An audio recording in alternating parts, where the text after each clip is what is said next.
Assalamualaikum warahmatullahi wabarakatuh. Waalaikumsalam warahmatullahi wabarakatuh.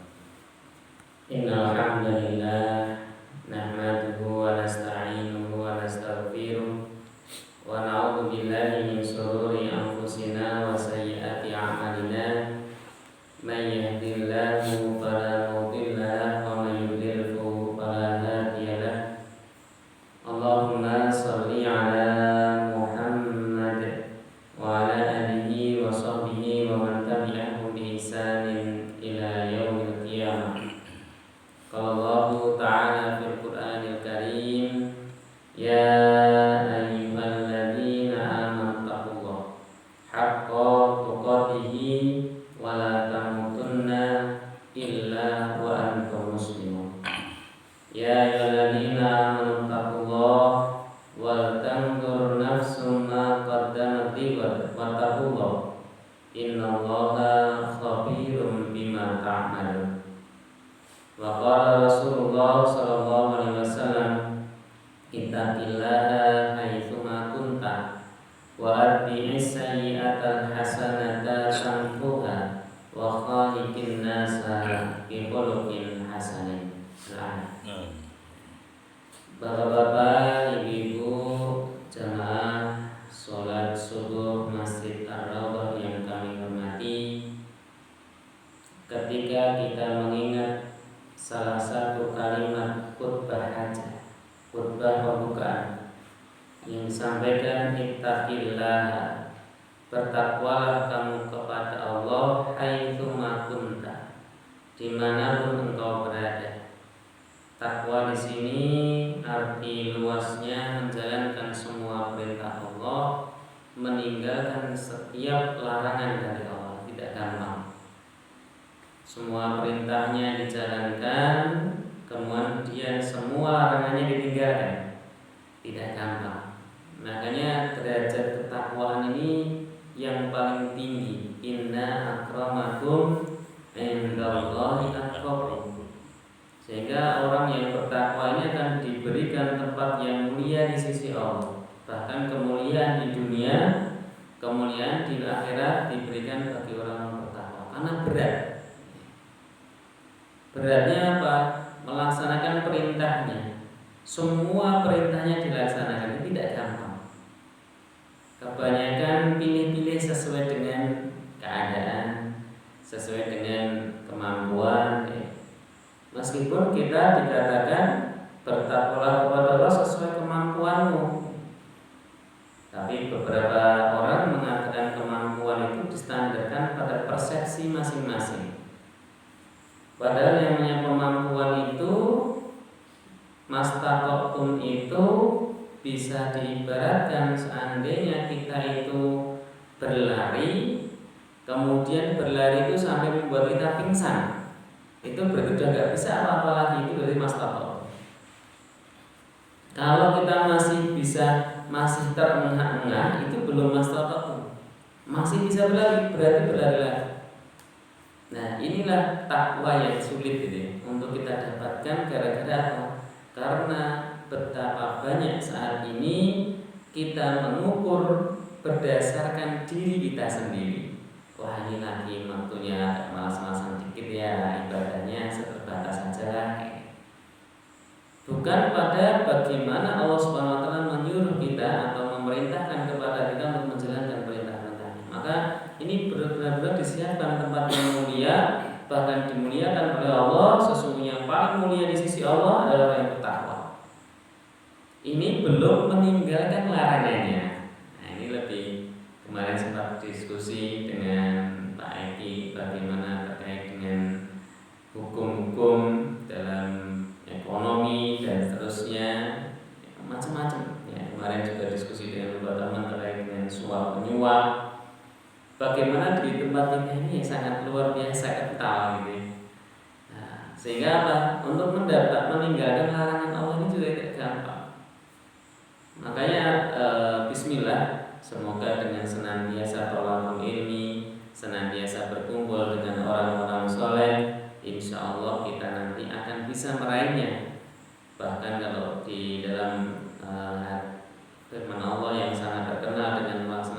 puasa Ramadan, la'allakum tattaqun, itu bisa kita dapatkan dengan sekian amal-amal yang kita laksanakan insyaallah. Wa atbi'is sayyi'atal hasanata tamhuha, dan iringilah, perikutilah, sertailah perbuatan buruk dengan perbuatan baik, tamhuha, semoga bisa menghapuskan.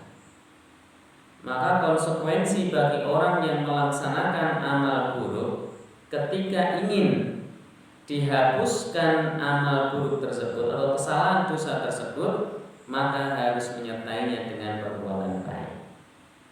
Maka insya Allah akan menghapuskan. Ini juga tidak gampang. Semuanya itu penuh tantangan dan penuh ujian.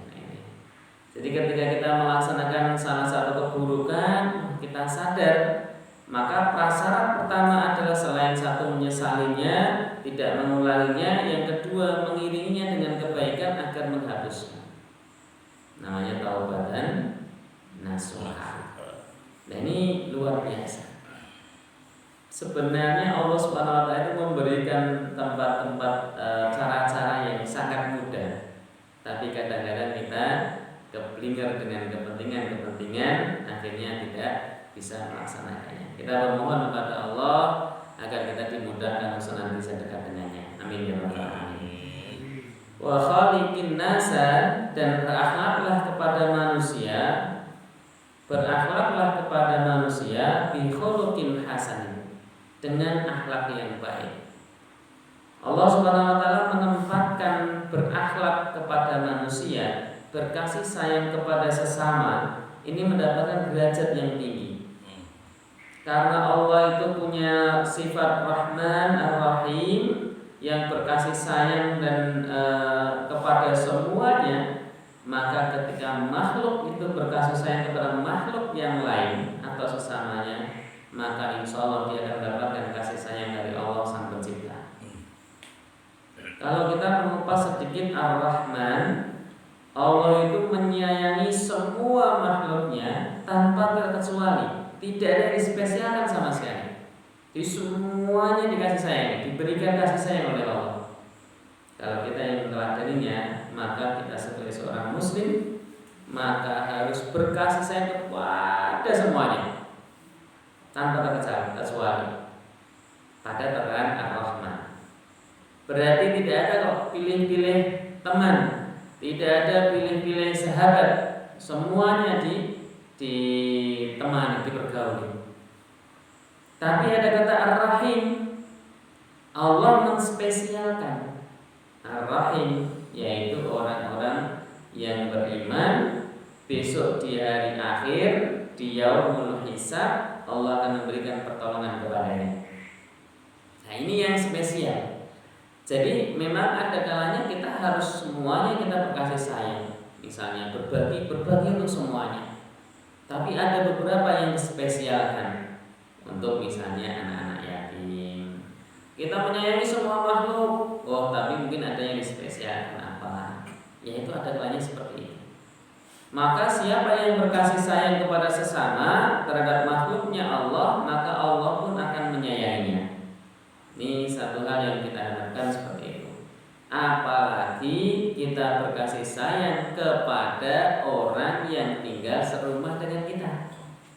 Kadang-kadang kita sering, ya mungkin saya sendiri dakwah ke sana, pergi ke sana, kami berkasih sayang sama anaknya sendiri, malah terkenal, ini Abi ini paling galak ini di rumah. Nah, jangan sampai seperti itu. Kita kadang sering bermanis-manis dengan orang lain, tapi dengan keluarganya sendiri malah ya terkesan paling galak, paling dingin dan sebagainya. Jangan sampai. Ya. Karena apa? Ya rumah tangga kita itu nanti akan kita bawa sampai akhirat. Sampai dikatakan wa anfusakum wa ahlikum. Nah, jagalah dirimu dan keluargamu, ahli warismu dari neraka, dahsyatnya neraka yang di dalamnya bahan bakarnya batu dan manusia. Nah ini luar biasa. Maka mari Bapak, Ibu, jamaah semuanya kita kondisikan, kita berkasih sayang di rumah kita baik-baik, kita ciptakan pribadi yang sholih, mengajak keluarga yang sholih, masyarakat yang sholih, kemudian sampai negara yang sholih.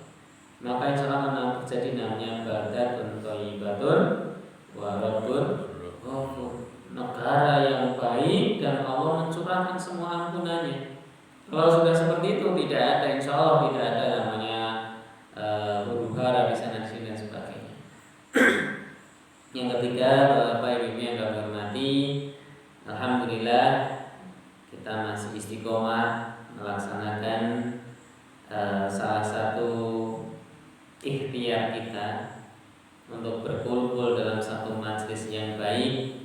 Kita memohon kepada Allah agar majelis ini diberkahi, agar majelis ini bisa menjadi saksi bagi kita seandainya di salah satu dari kita masuk ke dalam surganya Allah, nanti kita bisa saling panggil memanggil untuk memastikan bahwasanya ya Allah, dulu Pak Medi ini satu majelis dengan kami ya, maka angkatlah dia, masukkanlah dia ke surga semuanya ya, ini karena apa?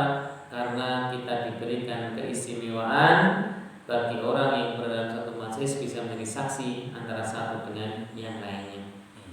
Jemaah yang kami hormati, yang berikutnya kita juga mendoakan saudara-saudara kita yang saat ini sedang diuji oleh Allah.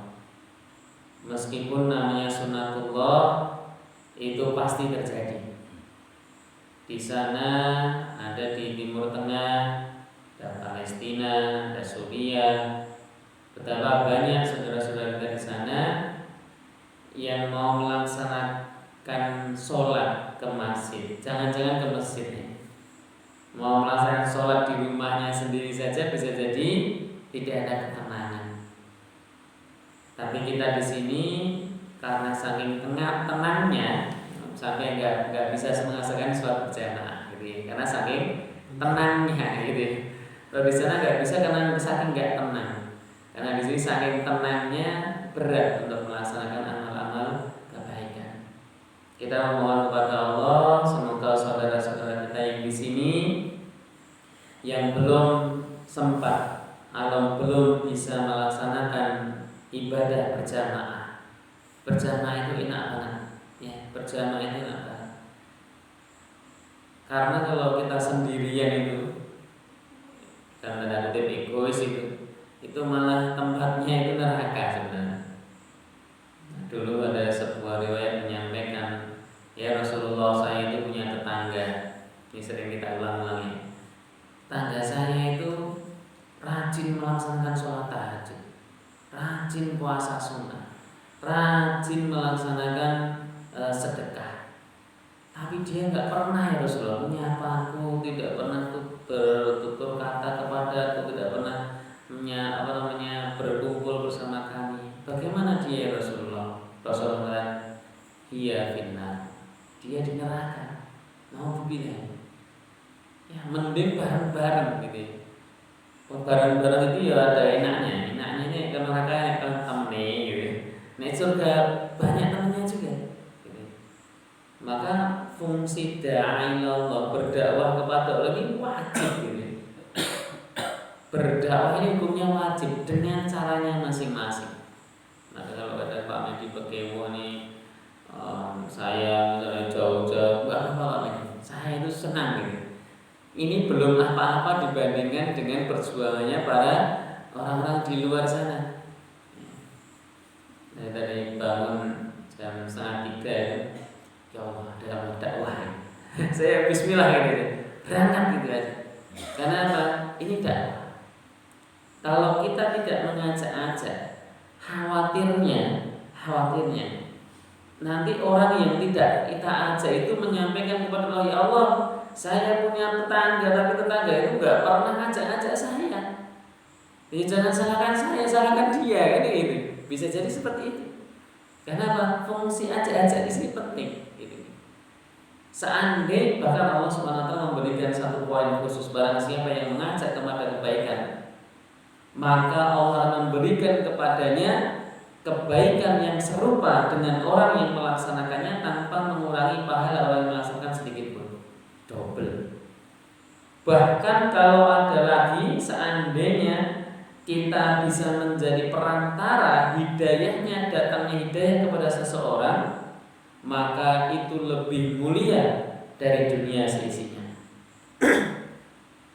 Gara-gara menjadi perantara hidayah. Maka ini kita semuanya punya misi semuanya, punya kebaikan semuanya untuk bisa mengajak-ajak saudara kita. Lah, saudara yang paling dekat itu adalah yang tinggal serumah dengan kita. Yang tinggal serumah dengan kita. Maka dipastikan bapaknya, ibunya, anaknya, atau rewangnya itu yang harus diajak. Minimal ini. Nanti kalau sudah ngajak sebelahnya, insya Allah nanti Allah akan memberikan kemudahan. Kita akan dijanjikan mendapatkan satu kemuliaan yang tidak diberikan kepada yang lain. Salah satu sahabat yang mulia namanya Abu Bakar As-Siddiq, di mana beliau itu termasuk as-sabiqun al-awwalun yang mengajak saudara orang Islam berikutnya. Makanya beliau Umar Abu Bakar itu disampaikan, seandainya Abu Bakar imanan Abu Bakar As-Siddiq ini ditimbang dibandingkan dengan seluruh umat Islam di muka bumi, tidak akan seimbang. Lebih mulia Abu Bakar As-Siddiq. Gara-gara apa? Gara-gara salah satu keutamanya, beliau itu yang menjadikan, mengislamkan atau yang mengajak-ajak orang-orang setelahnya. Ada Zubair bin Awam, Sa'ad bin Abi Waqqas, yang 10 di jemaah surga itu adalah binaannya atau ajakannya Abu Bakar As-Siddiq. Nah, ini enaknya kalau kita mengajak-ajak kepada kebaikan. Kalau misalnya kita punya relasi, ajaklah relasi kita. Jadi di samping kita berbisnis, di samping kita mendidik, di samping kita olahraga, dipastikan di dalamnya kita ada kesempatan. Bapak saya itu ada dakwah. Maka insya Allah seandainya hidayah datang melalui perantara kita, wah, itu lebih mulia daripada dunia dan seisinya. Seperti tadi keimanannya Abu Bakar As-Siddiq yang ditimbang dengan seluruh umat Islam di muka bumi itu tidak sebanding. Itu kenapa? Karena beliau yang menjadi awal. Bayangkan kalau seandainya kita mengajak satu orang itu mengajak yang lain, orang itu mengajak yang lain, jariyah itu. Insyaallah. Semoga kita dimudahkan oleh Allah Subhanahu wa taala untuk senantiasa berada dalam kebaikan dan mengajak-ajak kepada kebaikan. Bismillah, insyaallah nanti kita cukup sampai jam 5, ini jam kurang 15 menit. Insyaallah kita sampaikan dengan ringkas dan kami memohon kepada Allah, kita mohon kepada Allah agar Allah senantiasa memberikan keistiqomahan kepada kita. Amin. Bismillah. Kita lanjutkan pembahasan hadis arba'in. Kemarin sudah hadis kedua, sekarang kita masuk hadis ketiga. Hadis ketiga ini agak mirip-mirip dengan hadis kedua, maka nanti insyaallah waktunya nggak begitu panjang.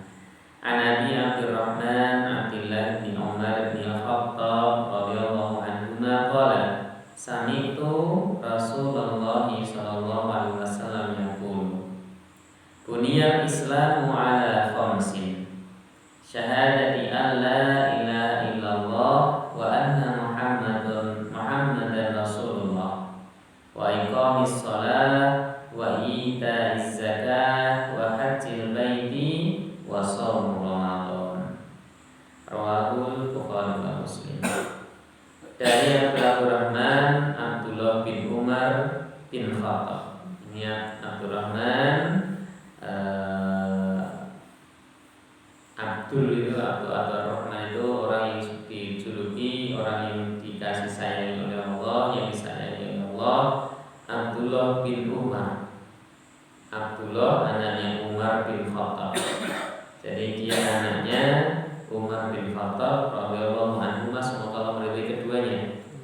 Ia berkata, aku mendengar Rasulullah SAW bersabda, buniyal Islamu ala khamsin. Islam itu itu dibangun atas 5 dasar. Kalau Indonesia dibangun punya filsafat negara atau pedoman yaitu Pancasila. Nah, ini di sini Bunyal Islam ala khamsin. Sama 5-nya. Kalau Pancasila hanya di Indonesia, spesialnya kalau Islam seluruh umat di dunia.